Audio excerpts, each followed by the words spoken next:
అలాగే నానమ్మా. ఏంటి ప్రత్యేకంగా టెర్రాస్ మీదకి తీసుకెళ్ళమంటుంది?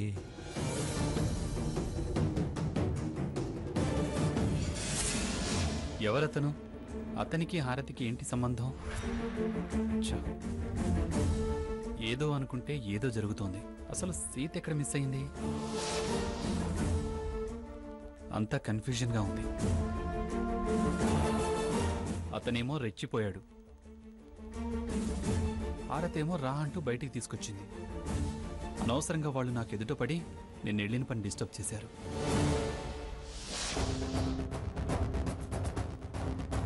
సీత ఏదో వంక చెప్పి ఎక్కడికో వెళ్తోంది.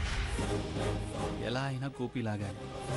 ఆ సీక్రెట్ బయటకు వస్తే కానీ నేను మనశ్శాంతిగా బతకలేను.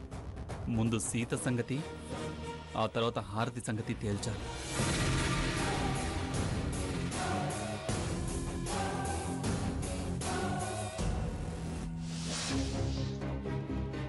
అక్క, ఏంటి పిలిచావు? ఇదిగో ఇది చూడు, ఇదిగో చూడు.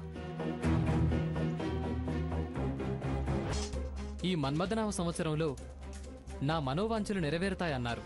దొరికిపోయావు నీతి చంద్రిక. నిప్పు చల్లారిపోయింది నిప్పు కణిక. అతను నా ఫ్రెండ్. ఇంతకు ముందు మీరు మాట్లాడుకున్న మాటలు ఫ్రెండ్షిప్ లో మాట్లాడుకునే మాటలా లేవే.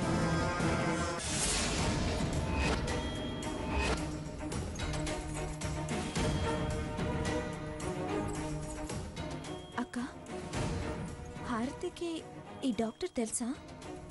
నాకు తెలిసి ఈ హారతికి డాక్టర్ సంజయ్కి ఏదో సంబంధం ఉంది. ఏమిటి సీత, అక్క చెల్లెళ్ళిద్దరూ చేరి ఇక్కడ మీటింగ్ పెట్టారు? ఏమిటి అలా గుడ్లప్పగించి చూస్తున్నారు? మాట్లాడరే.